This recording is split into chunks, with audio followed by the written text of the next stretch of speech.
What you know, Alibiers. Welcome to another episode of Pretty Lies and Alibis. I'm Gigi. It's Tuesday, April 22nd, day one in the retrial of Karen Read.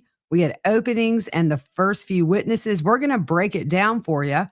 Before we get started, let me just explain to the new listeners how I cover trials. I do a recap every day of the day's best testimony in an hour or less without opinion and without commentary. So that way you can stay current with the trial if you can't watch or don't want to watch. If you do, I'm live streaming every day on my channel, so come join us. Today's episode will be two separate ones. And the reason is when I cover trials, I usually try to put opening statements in an episode by themselves, because if I try to upload a video that's an hour or more to YouTube, it'll stop. I have to start over. It's very frustrating. So the first episode here will just cover openings by both sides. The next episode that will be out later this evening will wrap up the testimony of the first few witnesses today. Before openings started, the judge ruled that the defense team has failed to comply with discovery obligations from ARCA, and so the judge banned her lawyers from mentioning ARCA during the opening statements as a result. Also, the Commonwealth cannot have an independent reader read the text messages between John and Karen. So up for the state is Brennan. At 6:04 a.m., January 29th, 2022, the alarm bell sounded for a cardiac arrest. He didn't know who it was or where it was. He took his bag and went to the ambulance. Another paramedic jumped in and they went to the address. He couldn't see anything as he drove, couldn't hear anything, but could feel the ambulance sliding on the road in the near blizzard conditions. But he focused on his task. 34 Fairview, he steps out in blizzard conditions. He sees three women surrounding a man, and he checked for a pulse, nothing. He walked over to Karen Read and told her he thinks the man is gone. But you could still possibly save a life if a heart stopped in the cold. So there was a coordinated effort to save John O'Keefe. The defendant approached him. He asked what happened, and you'll hear her words, "I hit him, I hit him, I hit him." She admitted she hit John O'Keefe. He continues to work on John. When they lift him from the ground, underneath is his cell phone. They put him in the ambulance, and other first responders spoke to Karen. She said, "I hit him, I hit him. Oh my God, I hit him." She tells a third first responder, "I hit him." At the hospital, they tried to warm him up and resuscitate, but unfortunately, John passed away. John O'Keefe was killed by the actions and conduct of Karen Read. You'll learn through the facts, science, and data that on January 29th, 2022, when the defendant and Mr. O'Keefe were in front of 34 Fairview Road in a dark corner, Mr. O'Keefe got out of the car and stood by the side of the road after an argument with the defendant, fueled by heavy intoxication. As he stood by the side of the road, Karen drove at least 35 feet away. The argument was over, but then she stopped, put the Lexus in reverse, put her foot on the gas, and pressed up to 75% acceleration. She went back at least 70 feet, clips John, he falls back, hits his head, breaks his skull, and he lay on the ground on top of his cell phone alone. Karen will later tell when she left he didn't look mortally wounded, but he was, and she simply drove away. John was a young man, well-liked, grew up in Canton, and became a police officer. But the biggest part of John was that he was a family man. He never had children, never married, but his sister had two children ages 6 and 3, and they were orphaned, so he took them in and raised them with the help of his family, and they led a good life. Enter Karen Read. Around the time of COVID, they got reacquainted and started a relationship. She would stay with John a lot, 5 to 6 times a week, and it looked like a good relationship. She also helped with the children. At the beginning of 2022, there's tension and arguments. And a few days before this incident, Mr. O'Keefe asked her to leave, but she wouldn't. Text messages from January 28th, 2022 will show the tension and unraveling of the relationship. He ignored her calls, but they became insistent. He would push away, she would come closer. You'll read the text and realize this was the beginning of the end. His cell phone has three critical things to this case. Number one, location data. The prosecutor explains John had a Waze on and it shows where he is second by second. The second is the healthcare data. It shows the movement of a person. And third, the data file of the phone that tracks the temperature of the cell phone battery. A timeline of the night. They decide they'll go out together. They decided to meet at a local bar, McCarthy's, but a blizzard is pending. You'll see a video of them drinking alcohol. They arrive at 8:50 and stay until 9:45. The defendant drinks 8 vodka drinks, at least 7 of those in less than 2 hours. When they leave the bar, she puts it under her jacket. You see them leave and go to another bar, the Waterfall, and get there around 10 p.m. You'll see a group of friends laughing, happy, many hugs. They all do a shot. And for Karen, that's at least the 8th drink she consumed in 3 hours. You will see from other data, from the Lexus, the black box, and the cell phone data, will show you everything in this case, step by step to the death of John. They leave the Waterfall and the ignition turns on. John and Karen decide they're going back to 34 Fairview Road. There was a get-together for one of the owner's son who was having a birthday party. When they go back, they get lost. John calls one of his friends, Jim McCabe, and during the call, they're trying to get directions. Jim McCabe says it's near Bella's mom's house. Bella was someone John dated before Miss Reed. They take a wrong turn, and we see she makes a 3-point turn, and they return to Fairview, but before they get there at 12:23 a.m., a truck is coming the other way. The witness said they blinked their lights and saw a man and woman in the car, and they followed them because they were going to the same house. The truck stopped at the driveway, and the Lexus, according to Waze, never stops and goes all the way to the end of the yard where there's a tree line and a flagpole. And they reach that location at 12:34 and 33 seconds. They're in the car and they stay there. The truck waits for someone in the house to come out, and a person comes out and they go back in the house, and that takes about 5 minutes. The truck leaves and now it's just the defendant and John. 12:27 a.m., John gets a text from Jim McCabe. Park behind us in the driveway. 12:29, another text. Are you coming in? Jen looks out the window and sees the Lexus at the far end of the flagpole. It's snowy, dark, windy. They're all waiting. He was in the car and didn't move. At 12:31 and 56 seconds, he moves, and he has 20 seconds until he falls. He gets out of the car, and in the 20 seconds you see, he looks at the text message. It's now 12:32 and 9 seconds. He closes the phone, and that's the last time he uses the phone.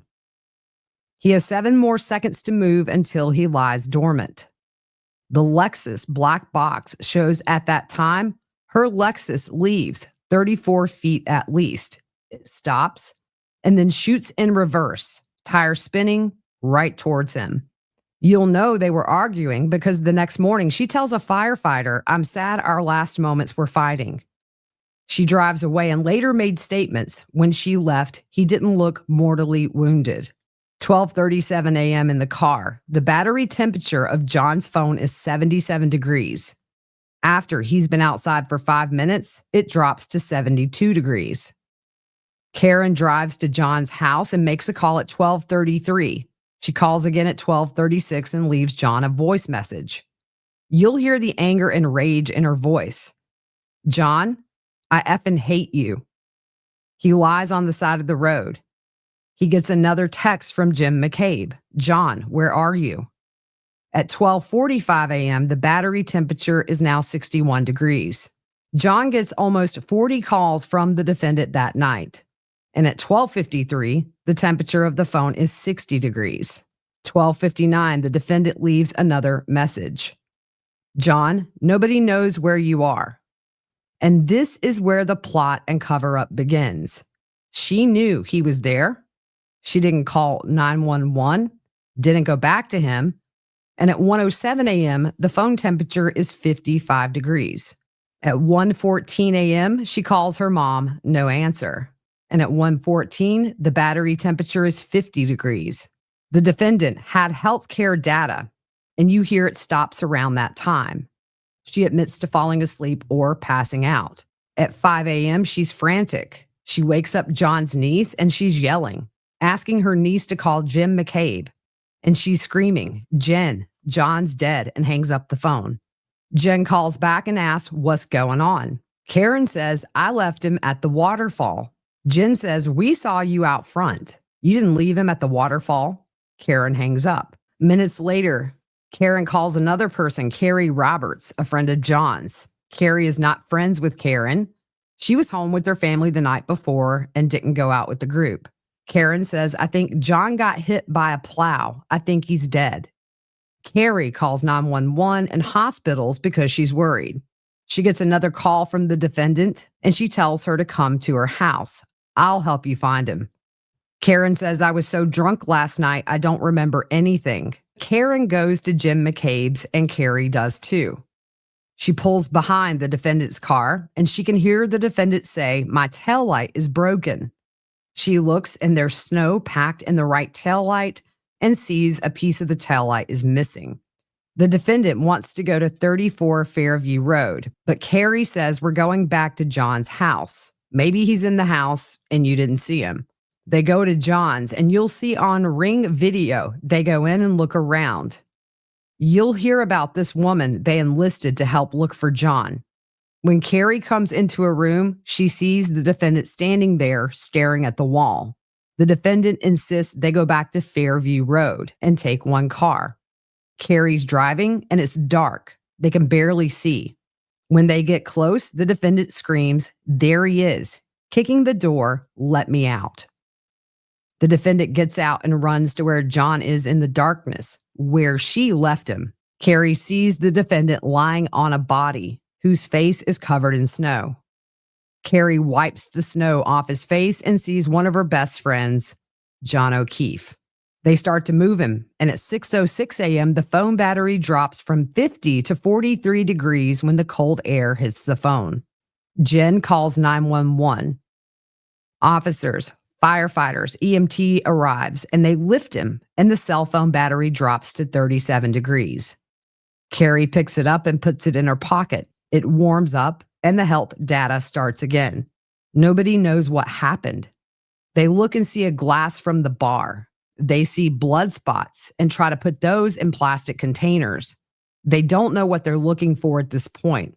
They just know he ended up there. That morning, Carrie goes to pick up Mrs. O'Keefe and they go to the Good Samaritan Hospital. Carrie is walking with Mrs. O'Keefe to go see her son with her husband, and she walks down the hall. Karen was there too. There were concerns about Karen, so they sectioned her off for an evaluation to make sure she was safe. The defendant was screaming, "Is he dead?" She walked by Karen and stopped, and Karen said what happened. Karen had been yelling, excited, but then became stoic and doesn't say a word. Peggy pays respects to her son and goes home to tell the children. The Canton PD sent an officer to be with the kids. When the officer pulls in, you see on dash cam, there's a piece of the taillight missing. They can't find the children initially, but a friend had taken them. The nephew comes home and he's distraught. She hears a knock at the door, and it's the defendant and her father.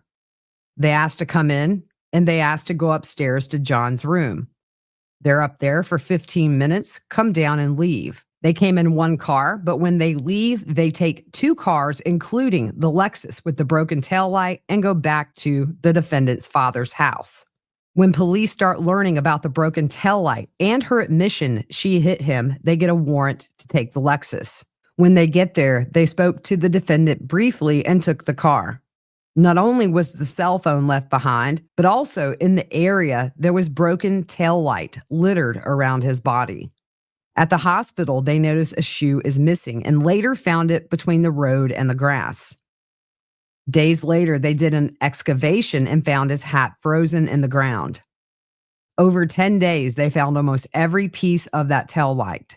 You will learn around the taillight area is John's DNA, and stuck to the side, one piece of John's hair. John fell backwards and hit his head after being clipped by the car.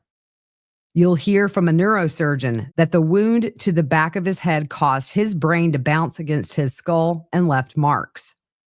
You'll hear from accident reconstruction experts who were hired to look at this case, and they will explain how the data from the black box coincides with the cell phone data and the movements of the car in the moments before, during, and after the defendant struck John with a car. There's 3 separate charges in this case. Second-degree murder, because we're not going to prove she wanted him dead. She engaged in an intentional act, backing up, knowing he had just gotten out of the car, and that could be a strong likelihood of death. The other charge, second-degree manslaughter, operating a car recklessly because she hit him and caused his death. The third charge, leaving the scene. She knew he was injured and left him behind, and he died. This case will come down to science and data. After she was charged, she started a media campaign, and we're going to show you. Her statements will confirm what the science and data prove. He plays a clip from a Dateline episode from last year where Karen says, "I didn't think I hit him. I clipped him. Could I have clipped him in the knee? Could I have tagged him in the knee and incapacitated him?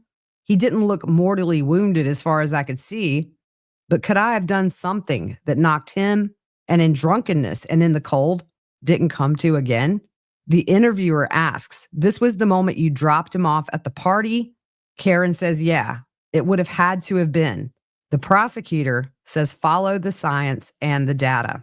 They ask, they return a guilty verdict, and the defense is up, and that is Mr. Jackson. And he starts off very forcefully. There was no collision with John O'Keefe. He didn't die from being hit by a car.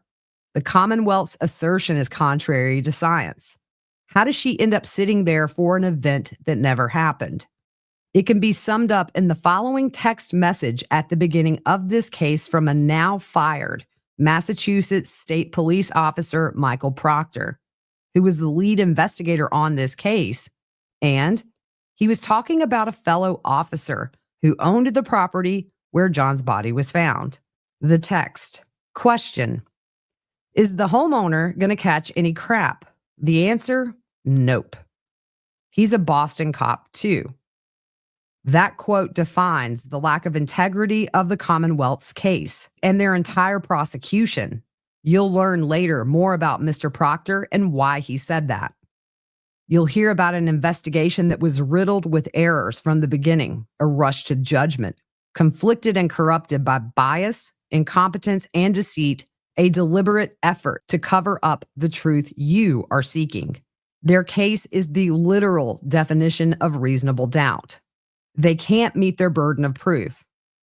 Karen Reed found John dead on the front lawn of Boston police officer Brian Albert's property at 6 a.m. on January 29th, 2022.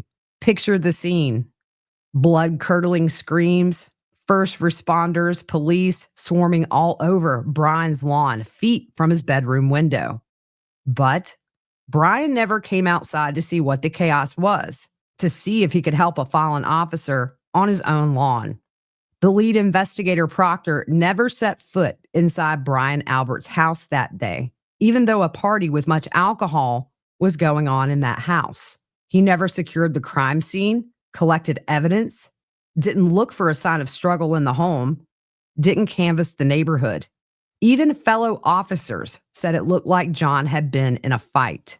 This case has a malignancy that is spread through the investigation to the prosecution, a cancer whose name is Michael Proctor. You didn't hear his name in the openings. Michael Proctor is the definition of the Commonwealth's case and their Achilles heel. He was the lead investigator. Not a single part of this case he didn't touch, direct, orchestrating personally. He was a longtime family friend of the Alberts and disgraced by his own agency. He was investigated, suspended, and fired. The Massachusetts State Police found him guilty of bringing dishonor to the department in this case, bias in favor of his friends, the Albert family, and bias against my client. Do you know how hard it is for a state trooper to get fired? Proctor made an early pronouncement that Brian Albert wasn't going to catch any crap because he's a Boston cop. Proctor made this statement in a text with high school buddies he thought would never see the light of day. Now, Proctor's rank had its privileges you and me don't get, but his friends do. In his world, he didn't care about finding the truth. His priority was to protect the brotherhood and his friends who were at the Alberts' house that night. The facts will show John and Karen were loving, in good spirits, and they started at C.F. McCarthy's and then went to the Waterfall Bar and Grill. When they got there, the Albert family was already there drinking. They're a powerful family. Brian Albert and his wife were there. His brother Chris, a powerful Canton politician that sits on a select board that governs the police department. He was there. His wife, their daughter, his sister-in-law, Jennifer McCabe, and her husband, Matt, were all there before John and Karen got there. Officer Brian Higgins, also a longtime friend of Brian Albert, they had been drinking. Surveillance footage from the waterfall will show you Karen and John were happy, affectionate, and out on a date. That same footage Proctor chose to ignore. It paints a different picture for Higgins. You'll hear Higgins flirted with Karen and she ignored him. The first time he saw her and was in her presence after being rejected was when she walked into the waterfall with John. 11:58 p.m., just minutes before John arrived at the Albert residence. You see a video at the waterfall of a troubling interaction with Higgins and John. As the bar was closing around midnight, the Alberts invited everyone over. Karen and John pull up and make sure they're at the right address. The science, data, and witnesses will show John got out of the SUV and went inside the Albert house. When he didn't come back out, Karen grew frustrated. She was alone in the car in the cold. She left him a voicemail, then another, text messages, but he was unresponsive. She got more upset. The actual evidence will show the context of the voicemails, and they were left after he didn't come out of the house and didn't respond to voicemails and texts. She thought he left her sitting there. John and Karen never had a crossword that evening before he left the SUV and went inside the Albert house. It wasn't he wouldn't respond, it's that he couldn't. Elizabeth Lopsada, a medical examiner, will tell you John's head injury was immediately incapacitating. She will tell you John did not suffer from hypothermia, as the Commonwealth will allege, no frostbite, no cold-induced injuries to his organs. The evidence will establish John had to be injured somewhere warmer and his body had to be moved out into the cold. And at 6 a.m., Karen found him. John did not have a single injury consistent with being hit by a car. He had no broken bones, internal injuries, torn ligaments, not even a bruise. Nothing consistent with being hit by a 6,000-pound SUV. She will say John was not struck by a vehicle. She will say the pattern abrasions on his right arm are not from being struck by a car or taillight. Evidence will show these injuries are from a large dog. And Mr. Albert admitted his dog isn't good with strangers. John had never been to the house before. He was a stranger. Oddly, after having their family pet for 7 years, just a short time after this incident, the Alberts got rid of their dog. They called it rehoming. The medical examiner will say his head injury wasn't from falling back, but the injury pattern on his scalp was from a raised or ledged surface. A surface that doesn't exist on the lawn. No hypothermia, no collision, no injuries of a car strike. As far as John's cell phone, the Commonwealth's own expert will confirm the facts I just told you, like the battery temperature. John was injured someplace warmer and he was moved. That's reasonable doubt, but there's more. There were others at the house that night who left and who would have passed right by where John's body would have been after 12:30 a.m. And not a single person saw a 6'2", 216-pound man laying on the ground in dark clothes on top of snow. People drove by the spot to leave, Nobody saw him when they left between 1 and 2 a.m.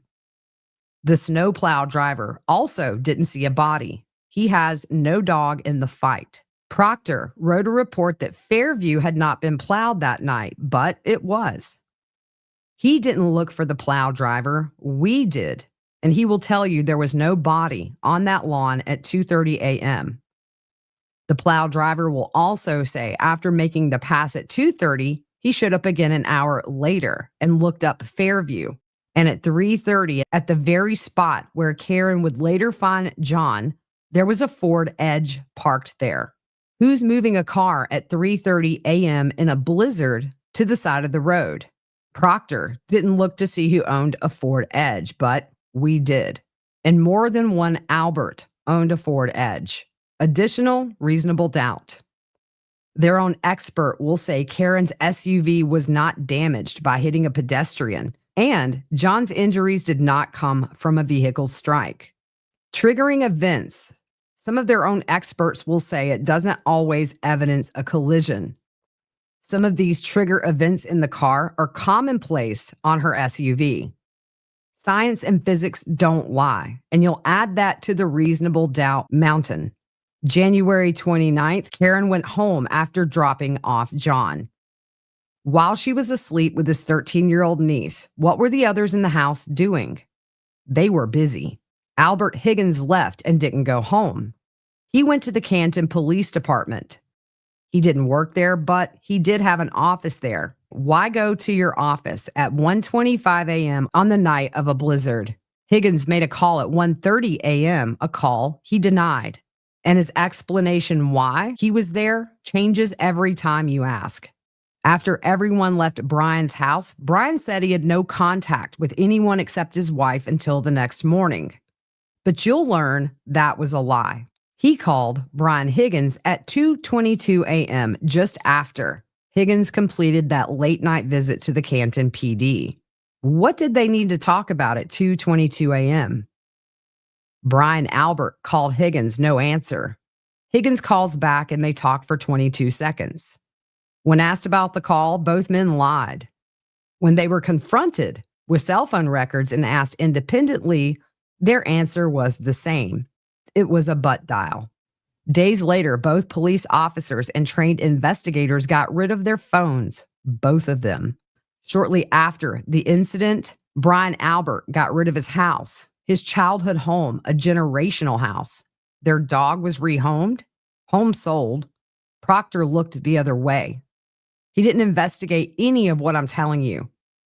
He pre-selected Karen Reed from the start and ignored everyone and everything else. Jennifer McCabe, she left a little before 2 a.m. and the Commonwealth's own evidence will show cell phone data shows a Google search on Jennifer's phone that Proctor and their investigators never told us about, but we found it. Timestamped at 2:27 a.m., 5 minutes after that 2:22 a.m. call that Higgins and Albert denied having, the search. Haas long to die in cold. She misspelled how long to die in cold. While Karen slept, here's what happened by some busy bees. 1:25 a.m., Higgins makes an unexpected visit to the Canton PD. 1:30, Higgins makes a call he later denies ever making. 2:22 a.m., Higgins and Albert talk and both lie about it. 2:27 a.m., the Google search on Jennifer's phone, Haas long to die in cold, hours before John's body was discovered. A search she denies making and a search that was later deleted. The plow driver didn't see a body at 2:30, and at 3:30, it was obstructed by a Ford Edge, just like the Albert's own.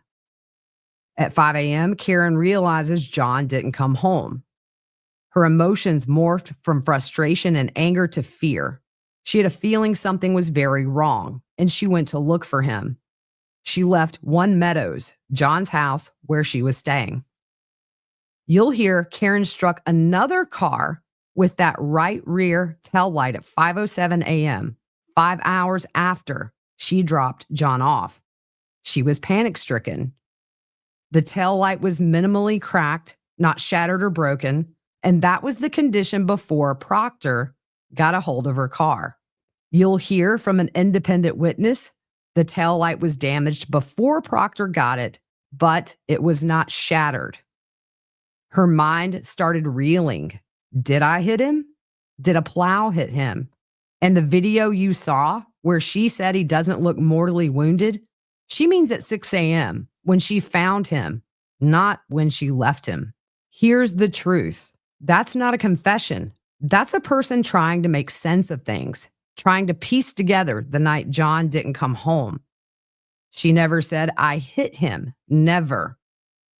13 members of law enforcement, first responders, and civilians all over the lawn.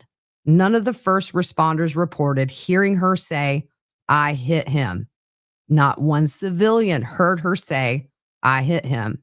The first time this statement was made was 24 hours later with an EMT coordinated by a Canton police detective, Kevin Albert, Brian's brother, Katie McLaughlin. The EMT who claims to have heard this is years-long close friends with Caitlin Albert. You heard that right, Brian's daughter. The Alberts are a powerful and influential family. But there's other problems with the prosecution's case. Proctor himself has long-standing personal relationships with the same Albert family. He sat at the head table at weddings with the Alberts, and the Alberts babysat his kids, and yet he is the lead investigator of a police officer on the Alberts' lawn. That's corruption, and you will see how far it went. Proctor was alone with John and Karen's cell phones, critical evidence, videos. He transported the evidence, wrote reports, and with no responsible oversight. He lied in search warrants, reports. He lied under oath. And the time he secured Karen's vehicle. Why? He didn't want it revealed. He had access to the taillight before a single taillight fragment was found at the scene. 2 searches found nothing. But after Proctor had the car, items started magically showing up, and not just a few. 46 pieces of taillight were found in the snow in the same spot previously searched 2 times. And what about the DNA? There was no DNA on the shards of plastic they say caused these deep cuts on John's arms. No blood, no tissue, no skin. No DNA on what they say caused these deep abrasions. But there wasn't just one man's DNA. There were also 2 other unidentified males' DNA. Their theory falls apart unless they say she hit 3 people that night. John's shoes were tested and DNA showed 5 unidentified males. John was injured someplace warm and had to be moved. 5 unidentified males touching that shoe. The Commonwealth presented this claim with the collision theory to their own medical examiner, and that medical examiner refused to conclude his death was a homicide based on their presentation and theory. And by the end, you will conclude there was no homicide. It was botched and about preserving loyalty. And we ask you return verdicts supported by science, truth, and the facts and find her not guilty. So that was it for openings. Very interesting on both parts. On the next episode, we will go through the first few witnesses for today and recap that for you. Until then, hope you have a good rest of your evening. We will see you soon.